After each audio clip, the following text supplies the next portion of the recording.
Hello, beautiful souls, and welcome back to your space of awakening.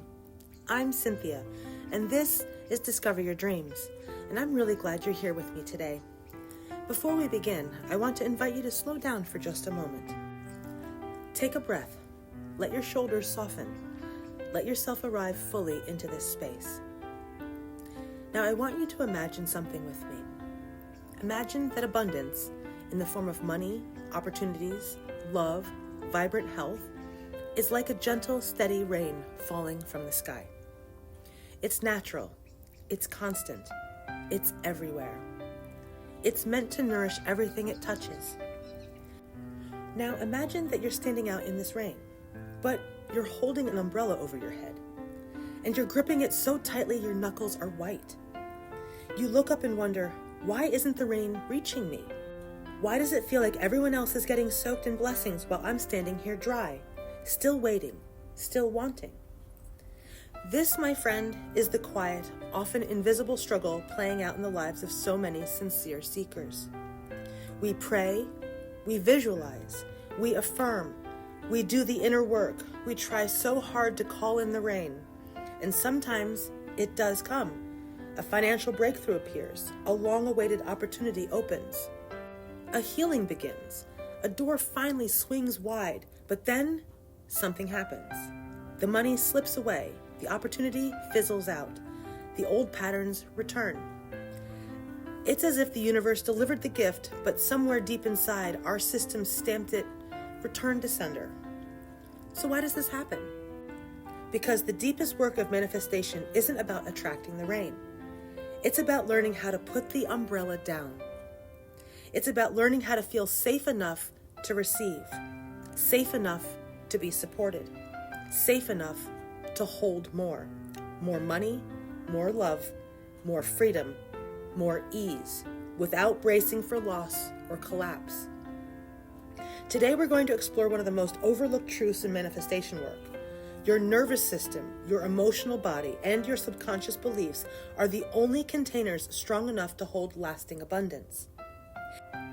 If your inner world doesn't feel fundamentally safe with more, it will unconsciously find ways to reject it, sabotage it, or let it leak away, no matter how spiritually aligned your intentions are. In this lesson, we'll gently unpack this truth through the wisdom of Neville Goddard, Napoleon Hill, Florence Scovel Shinn, and the modern neuroscience of Dr. Joe Dispenza. Not just to understand it intellectually, but to begin embodying it in a way that finally allows abundance to stay. So settle in, take another breath, and together, let's begin the work of putting the umbrella down. Now let's slow this down and gently name what's really happening, because once we understand it, the shame dissolves and compassion can take its place. We live in a culture that is deeply focused on acquiring. Get the job, get the money, get the partner, get the body, get the life. Even much of the manifestation world, without realizing it, reinforces this same pattern. Here's how to get what you want. Here's how to pull it toward you. Here's how to make it happen. But here's the truth most people never hear. Receiving is an entirely different skill than achieving. Receiving requires openness. It requires vulnerability. It requires a nervous system that feels safe enough to soften and allow. Achievement is active. Receiving is receptive. And this is where the inner conflict begins. Deep inside each of us lives the survival brain, the ancient part of the nervous system whose only job is to keep us alive, not fulfilled, not prosperous, just safe. And to the survival brain, safety means familiarity. Its quiet mantra sounds something like this: what I know, even if it hurts, is safer than what I don't know. What's familiar can be managed. What's unfamiliar might be dangerous. So when a new level of abundance appears, more money, more visibility, more love, more freedom, it represents unknown territory. And unknown territory makes the survival brain nervous. More money can change relationships. More success can invite criticism. More love can make us vulnerable to loss. More freedom can challenge the identity we've built around struggle. So even though consciously you desire expansion, subconsciously your system may be asking, is this safe? Dr. Joe Dispenza explains this beautifully through neuroscience. He teaches that the body becomes chemically addicted to familiar emotional states, even uncomfortable ones like stress, worry, lack, or anxiety. Over time, those chemical patterns, cortisol, adrenaline, become the body's definition of normal. They feel familiar, predictable, strangely safe. When prosperity, ease, or peace begins to enter, the body experiences a completely different chemical signature: oxytocin, serotonin, and dopamine. And because it's unfamiliar, the nervous system may interpret it as a threat. So what happens? Without conscious awareness, the system looks for a way to return to what it knows: a sudden argument, an impulsive decision, a reckless purchase. A wave of doubt or fear that seems to come out of nowhere, not because you're broken, not because you're bad at manifesting, but because your body is trying to protect you by returning you to the emotional identity it recognizes as you. Florence Scovel Shinn spoke about this in spiritual language long before neuroscience caught up. She said, "Man's only bondage is his doubts and fears." That bondage isn't just what keeps good from coming, it's what keeps good from staying.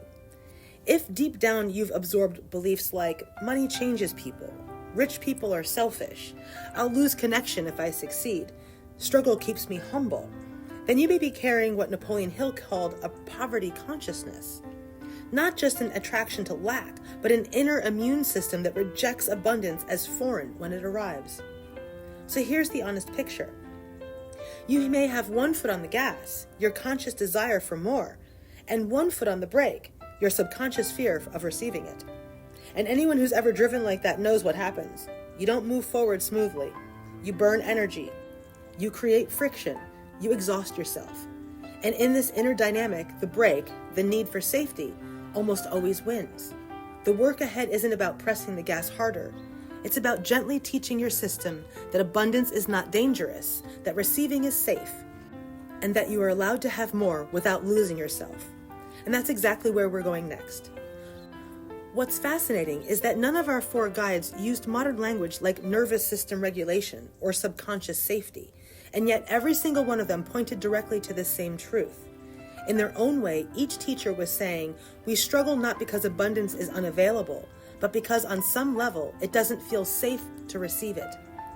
Let's walk gently through how each of them illuminated this. Neville taught that to change your life, you must occupy the state of the wish fulfilled. In other words, you must feel now what you imagine you would feel after your desire has already been realized. At its core, this is the state of safety.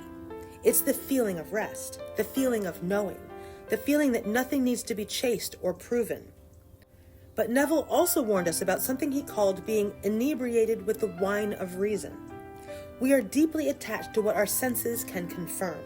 We trust what we can see, touch, and measure, even when it hurts. So here's the challenge. Your current state of lack, loneliness, or struggle, though uncomfortable, is familiar. And familiarity often feels safer to the logical mind than possibility. To feel wealthy when your bank account says otherwise, to feel loved when you're alone, to feel supported when you've always had to do everything yourself. That can feel dishonest, even dangerous, like you're lying to yourself. So instead of resting in the feeling of the wish fulfilled, we retreat to what we know. I'm broke. I'm alone.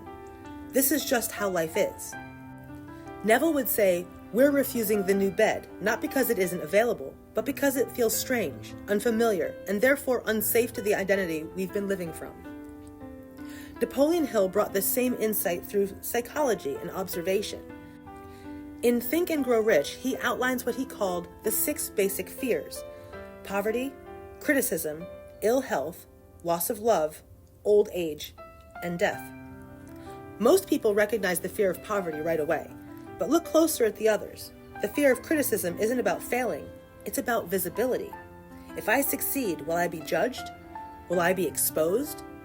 The fear of loss of love isn't about being alone, it's about change. If I become successful or abundant, will people still accept me? Will I still belong? These are not fears of getting, they are fears of having. Hill taught that these fears must be brought into the light and disposed, gently dismantled, because they operate silently in the subconscious, sabotaging prosperity, not by preventing it from arriving, but by making it feel unsafe to keep. Florence Scovel Shinn spoke of this through spiritual law and the power of the spoken word. She taught that your words are not just expressions, they are commands. They shape substance. That's why she warned so strongly against what she called idle words and long drawn-out tales of misfortune. Not because she wanted people to deny reality, but because every word reveals your inner state. Florence said that when a blessing arrives, it must be sealed in the subconscious with faith. If money comes in and the first thing you say is, "Well, this won't last. It's not enough. It'll be gone as fast as it came," you've revealed that the gift doesn't feel safe. In her language, you've cracked the vessel. The universe, always obedient to your dominant belief, simply adjusts to match the vibration you're broadcasting, not as punishment, but as alignment. And then Dr. Joe Dispenza brings this ancient wisdom into modern science. He explains that thinking is the brain talking to itself, but feeling is the brain talking to the body. When you repeatedly think thoughts of lack and feel anxiety, worry, or tension, your body memorizes that state. It becomes your emotional home. Over time, your body becomes addicted, not to happiness, but to what it knows. This is why change feels so uncomfortable, even when it's positive. To feel abundant before the evidence appears requires you to send out a new signal to the body. A signal that says, we are safe now. We can relax. This is our new normal. Dr. Joe calls this becoming supernatural, not because it's mythical, but because you're no longer being ruled by past conditioning. Without this internal rewiring, any external windfall feels like an anomaly. Something your system instinctively works to correct so it can return to what feels familiar. When you step back and look at all four teachings together, the message becomes unmistakably clear. Your subconscious programming, your emotional conditioning, your familiar state of being, this is the umbrella. It isn't punishment, it isn't failure, and it isn't flaw. It's a protection mechanism guarding you from what feels unknown, even when that unknown is your own expansion. And the work ahead isn't about forcing abundance to thrive. It's about teaching your inner world that it's finally safe to receive and safe to stay. So let's bring this down out of theory and into real life for a moment. What does an unsafe container actually look like in your day-to-day experience? Because this isn't abstract. It shows up in your thoughts, your reactions, your choices, often in very subtle ways. Think of it like this. If abundance is trying to pour into your life, these are the small cracks and hidden holes that make it hard for that flow to stay. Let's name them gently, not with judgment, but with awareness. Crack number 1, the identity of struggle. This one sounds noble on the surface. I'm a hard worker. Nothing has ever been handed to me. I have to earn everything the hard way. Perseverance is a virtue. There is no question about that. But when struggle becomes part of your identity, ease can start to feel suspicious. If you've always known effort, sacrifice, and pushing through, then sudden grace can feel out of place in your life story, like it doesn't belong to you. So when something comes easily, an opportunity, money, support, your psyche may quietly look for a way to reintroduce struggle, just so things feel familiar again. Not because you want hardship, but because familiarity feels safe. Crack number 2, the burden of more. This belief whispers things like, more money means more stress. Success brings more responsibility. If I have more, I'll have more to worry about. In this state, abundance isn't perceived as freedom, it's perceived as weight. Your nervous system isn't saying no to prosperity, it's saying no to what it believes prosperity will cost you. So it quietly works behind the scenes to keep things manageable, predictable, and known, even if that means staying in the familiar discomfort of lack. Crack number 3, the fear of energetic debt. This one is especially subtle.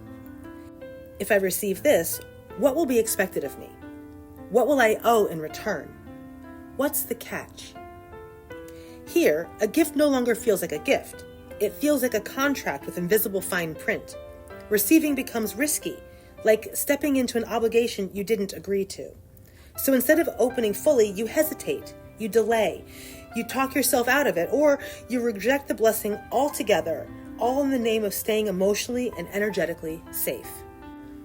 Crack number 4, the imposter syndrome loop. This voice says, I don't really deserve this. I'm not qualified enough. Soon they'll realize I don't belong here. When opportunity arrives, instead of excitement, you feel a spike of panic. And to calm that panic, you might unconsciously sabotage yourself. You underperform, you shrink, you downplay your value, you forget to invoice, you accept less than your worth. Not because you're incapable, but because returning to the familiar role of the underdog feels safer than stepping into the unknown identity of someone who is seen, valued, and compensated. Crack number 5, the fear of outgrowing the tribe. This one runs deep in the body. If I change, I'll be misunderstood. If I grow, I'll be alone. If I succeed, I'll lose my people. Belonging is primal. The nervous system often values social safety over personal expansion, so growth gets capped. Success gets softened. Prosperity gets shared away or diminished, not from generosity, but from fear of separation. The subconscious makes a quiet calculation. Better to say relatable than to stand alone. Florence Scovel Shinn would have called these mental arguments against your good. Neville Goddard would say, you are unconsciously revising the blessing back into the old story through your assumptions. Napoleon Hill would recognize them as the coordinated forces of the 6 basic fears. And Dr. Joe Dispenza would explain that you're simply firing and wiring the same neural pathways that keep you anchored to the past. Every time abundance arrives and your first feeling isn't joy, but anxiety, urgency, or the need to get rid of it quickly, that's not a moral failure. That's your container signaling distress. It's the survival brain ringing an alarm, saying, this is unfamiliar, this doesn't feel safe yet. And the beautiful truth is, once you can see the cracks, you can begin to gently seal them. Not by force, but by teaching your inner world that it is finally safe to receive, and safe to keep. Here's the truly hopeful part of all of this, and I want you to hear it deeply. Safety is not something you either have or don't have. Safety is a learnable skill. Your nervous system can be taught to recognize abundance as home. Your subconscious can be trained to relax in expansion instead of bracing against it. This is the part of manifestation most people skip. Not attracting more, but becoming safe enough to keep it. So let's build that container together, gently and intentionally, drawing from the wisdom of our 4 guides. Let us start with the safety audit. This is not about fixing yourself. It's about honest awareness.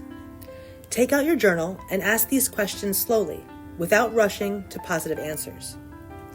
What is the worst thing I believe could happen if I had all the money I desire? Is it isolation? Pressure? Being judged? Losing myself? What familiar identity would I have to let go of? The struggler? The helper? The one who always gets by? What did I absorb about money and safety growing up? Money causes fights. We're not those people. It never lasts. When I imagine receiving a large sum, what happens in my body? Expansion or tightness in my chest or stomach? There is no right or wrong answer here. You are simply mapping the places where your system learned that more might not be safe, so you can finally unlearn it. Now let's teach the body what safety feels like. This is a daily practice and a powerful one. Sit quietly. Let your breath slow. Bring your awareness into your heart. Now recall a moment from your life when you felt genuinely safe. Not wealthy, not successful, just safe. Maybe it was a moment in nature. Maybe it was being held. Maybe it was lying on the earth, listening to the wind, feeling like you belonged. Don't just remember it. Feel it. Let that softness spread through your body. And now, while you're bathing in that familiar, trusted sense of safety, gently introduce your desire. not as effort, not as strain, just as an image, a healthy bank balance, an opportunity arriving, support showing up. And here's the key.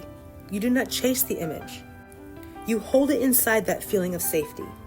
You are teaching your body something revolutionary. This future feels like this. Not foreign, not dangerous, but familiar and kind. This is how abundance becomes a homecoming instead of a shock. Next, we seal the blessing with the spoken word. Florence taught that receiving without sealing leads to leakage. So anytime a blessing arrives, big or small, pause.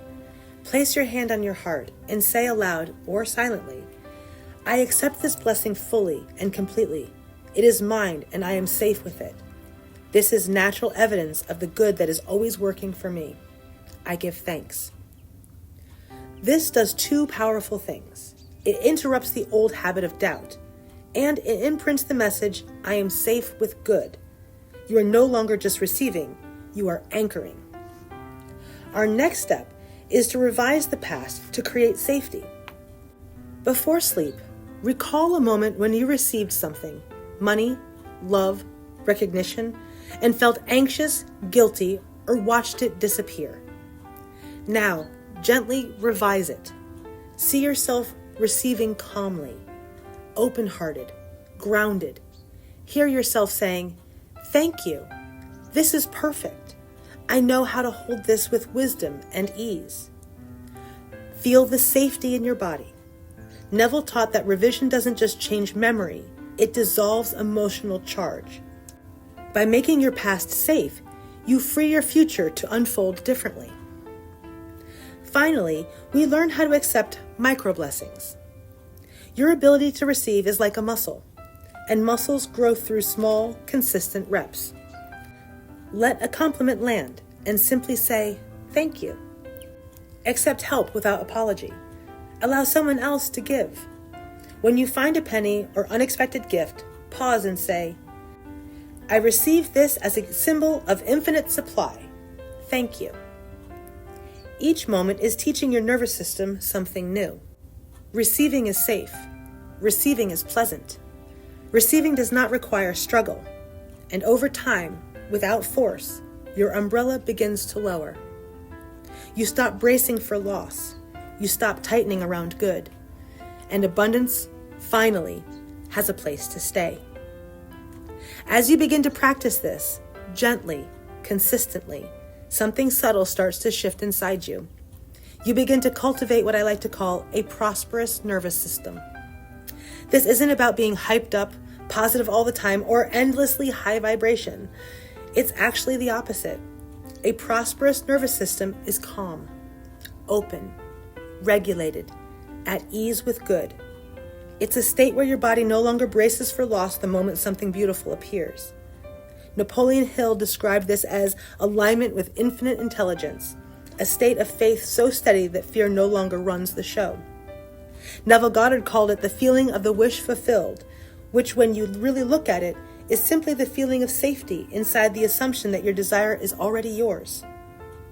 Florence Scovel Shinn taught that you must ask believing that you have already received, not as wishful thinking, but as an inner posture of trust.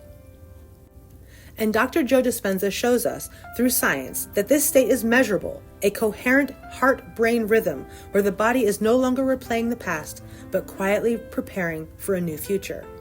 This is the common ground where all four teachers meet.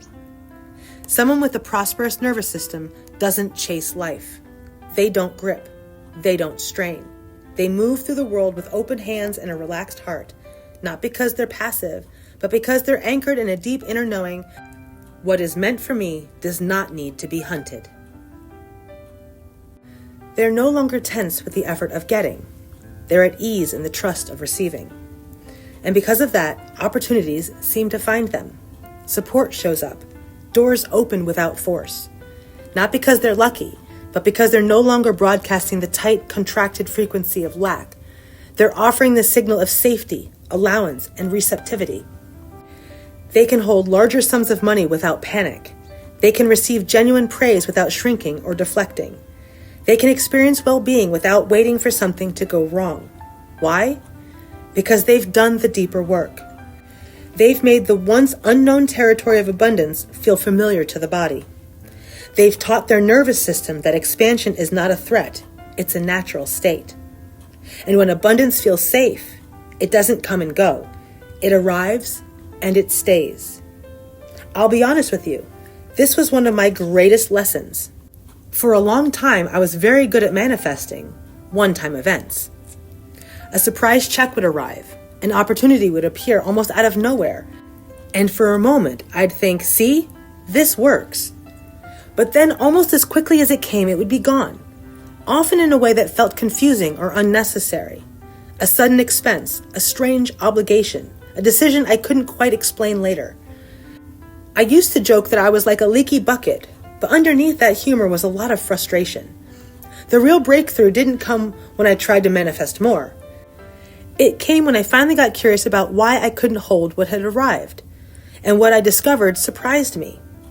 I was afraid of money. Not in an obvious way. I wasn't consciously thinking, I don't want this. But beneath the surface, my body held a very clear belief. Money brings conflict. Money brings obligation. Money means I'll lose my freedom. So every time money came in, my nervous system didn't relax. It tightened. Instead of joy, there was anxiety. Instead of gratitude, there was vigilance. I was waiting for the problem to show up. And of course, when your attention is fixed on the expectation of a problem, life has a way of delivering exactly that. What changed everything wasn't bigger affirmations or more elaborate visualizations. It was slowing down enough to sit with the fear itself. One day in meditation, I asked my body a very different question. What would you need in order to feel safe with $100,000 in the bank? The answer wasn't a spreadsheet. It wasn't a plan. It wasn't control. It was a feeling. I need to know I am still free. I need to know this won't change my heart. That was the moment I understood this wasn't about money at all. It was about identity, about safety, about trust. So I began practicing what we talked about earlier, feeling safe now. I would gently imagine the number, not with excitement or pressure, but while resting inside a memory of deep ease, the feeling of a childhood summer day where time stretched and nothing was required of me. And I paired that feeling with Florence Scovel Shinn's words, I am safe with my good. It is God's idea, and it is perfectly handled. At first, my body resisted. Then it softened. The tight knot in my stomach slowly loosened. Receiving began to feel peaceful. Then, over time, it felt natural, even joyful. And something else happened too. The leaks stopped. The flow didn't just arrive, it stayed. Not because I forced myself to be different, but because I stopped fighting the part of me that was afraid. I reassured it. I included it. I showed it again and again that it was safe. That's when I realized I hadn't needed to chase the rain at all. I just needed to put the umbrella down, gently, lovingly, and trust that it was always safe for me to be nourished by the blessings that were already falling. So I want to invite you into a small, meaningful shift. For a moment, stop trying so hard to make it rain. Stop pushing. Stop striving. Stop asking what else you need to do. Instead, bring your attention to the grip on your umbrella. Ask yourself gently and without judgment, is there a part of me that feels unsafe with the very thing I'm praying for? Is there a part of me that doesn't yet trust itself to hold what it says it wants? If the answer is yes, nothing has gone wrong. That doesn't mean that you're blocked. It doesn't mean that you're unworthy. It means that you're human, a beautifully complex being whose nervous system learned at some point that expansion required protection. And now you get to teach it something new. Begin with tenderness. Use the audit, not as an interrogation, but as a listening practice. Return to the feeling safe now meditation, letting your body relearn ease before expecting change. Seal every blessing, no matter how small, with your word. Revise the moments where receiving felt shaky and give your past a new ending. Practice receiving in tiny, quiet ways until grace feels familiar. This is not about fixing yourself. You are not broken. You are not behind, and you are not failing at manifestation. You are simply carrying a protective mechanism that once kept you safe and is now ready to be reassured. With patience and love, you can teach your inner world this deeper truth, that abundance is not a threat, that expansion does not require sacrifice, that your natural state is flow. You don't need to be a bigger container. You don't need to become someone else. You, in your wholeness, are the container. You are safe. You are worthy. You are ready to receive and to hold. So let the good land. Let it stay. Let it multiply. The rain was always falling. It's time to feel it on your skin. If something in this conversation stirred you, I invite you to stay connected. Liking and subscribing helps this message reach the people who are quietly searching for it, maybe even someone you love. And if you feel called, I'd really love to hear from you in the comments. Which crack in the container did you recognize most in yourself as you were listening? Naming it, even softly, is often the very first step toward healing it. Thank you for spending this time with me. Thank you for your openness, your courage, and your willingness to grow. Until next time, remember this. Your capacity to receive is the measure of your freedom. Build it gently, build it with love. I'm Cynthia, and this is Discover Your Dreamz. Thank you for watching.